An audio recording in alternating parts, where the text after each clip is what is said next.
Hi, it's John, and welcome to the channel. 7/11, Friday, October the 17th. I hope you're having a great start to your Friday morning.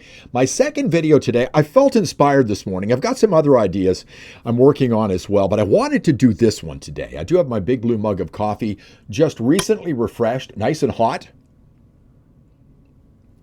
And I can guarantee you that no one else on the internet today will say what I'm saying. And I'm going to be speaking directly to people in Ontario, but this is of national interest. A little background on me. I live in Alberta, obviously. I want to see Alberta independence. Big rally coming up October 25th at the legislature. You want to be there. But I was born in Ontario. I was born in southwestern Ontario, and it's fascinating. I ended up in Alberta where we pump a lot of oil, but I was born in a small town at the Charlotte Eleanor Engelhart Hospital in Petrolia, Ontario. Sounds a lot like petroleum, doesn't it? Right down the road from Oil Springs. There's Oil City, there's Wyoming. But I was born in Petrolia, Ontario. And then I spent most of my early years just down the road in Sarnia. Now, Sarnia is right at the base of Lake Huron. I spent a lot of time. Anybody who's been there or grew up in Sarnia spent their teenage years at Canada Park on the beach on Lake Huron. And it's right on the St. Clair River. And that's where we pump a lot of our oil from Alberta. Fascinating that I ended up here in Alberta. Now, I do want to talk to people from Ontario right now. And here's the question I'm going to ask that I don't think is going to be asked by anybody else on the internet today. Ontario, why aren't you talking about independence from Canada right now?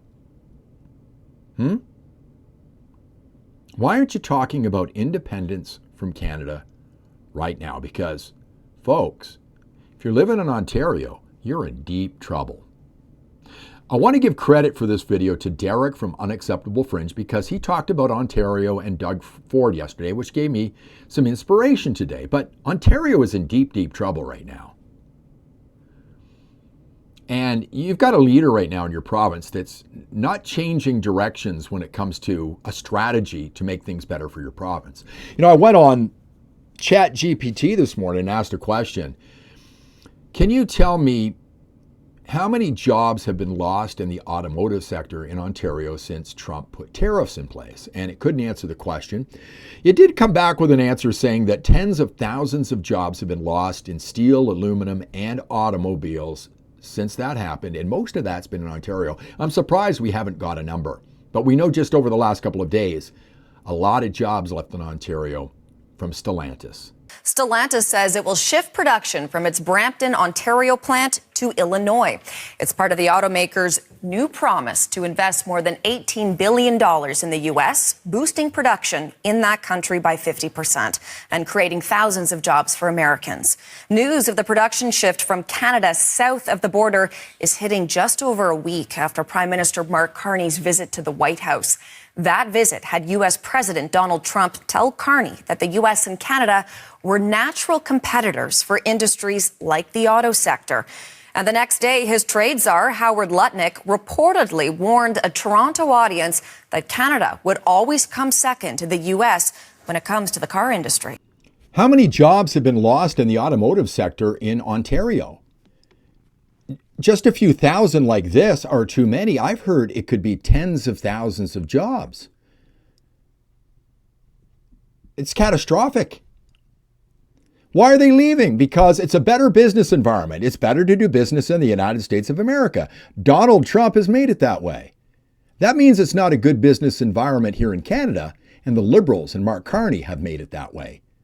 You could blame Donald Trump all you want, but it's not his job to prop up Canada's economy. It's his job to work for his economy, and that's what he's doing. Do you blame him for that? I mean, there's lots of blame to be thrown around here right now. And Donald Trump realizes that Mark Carney needs him. Not to come up with a deal.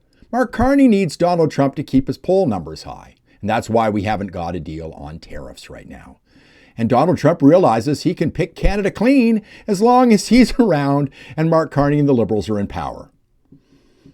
Because they run on Donald Trump hate. So does Doug Ford. Shame on Doug Ford.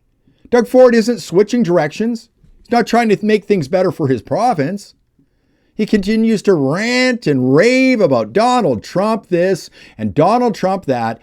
instead of pointing his finger at the disease in the country, which is the Liberal Party. And as I say, Donald Trump is just a symptom. Here's Doug Ford. I will do everything, including cut off their energy, with a smile on my face. I can assure you one thing. We're going to make sure that we inflict as much pain as possible to the American people without inflicting pain on the Canadian population. Sorry, I'm getting a little passionate today about this, because that guy drives me crazy down south, I'll tell you, and 41 million other Canadians. But that guy, President Trump, he's a real piece of work. You know something? What my message to the Prime Minister when I meet him on Thursday is, if you can't get a deal, let's start hitting him back. Let's start hitting the U.S. back hard. So this is what I think about Crown Royal. That's what they could do. And I think everyone else should do the same thing. And Doug Ford's no conservative. He's a Liberal. Instead of supporting the guy he should have in the election, Pierre Poilievre, and the Conservative Party, like a good conservative, he ran against Donald Trump in his election to get elected again, and he just absolutely loves Mark Carney. Okay, so full disclosure, Prime Minister stayed at my place. We had dinner. We were up till 12:30 at night, chatting in front of the fireplace, solving all the world's problems. And he's got a very nice small chalet. Yeah. I have a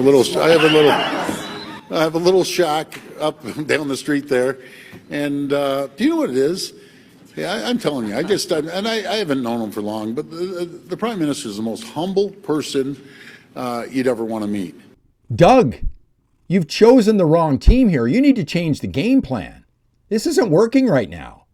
You're going to go down with the ship. Your province is in deep trouble right now. And what are you doing? You're running ads against Donald Trump in the United States as if that's going to help. It hasn't helped all along. He doesn't care about you. And I don't think Mark Carney does. He thinks you're a pawn. He can use you as well because you support him. So to the people of Ontario, why don't you join the independence movement like Alberta, like Quebec, and probably Saskatchewan as well? And if you're in Ontario, you might want to get out. But if you're a Liberal, don't move to Alberta and vote Liberal, okay? Because Liberals don't integrate, they infiltrate, and we don't want you here. But Ontario, you better start thinking about your future. Because Canada is a dumpster fire. And like Derek at the Unacceptable Fringe yesterday said, you're going bankrupt. What do you think? Again, you're probably not going to see this on the internet anywhere else. Ontario, join us in the independence movement. Thanks for watching. If you liked the video, give it a thumbs up, subscribe to the channel, ring the bell for notifications. I'll see you in the next one.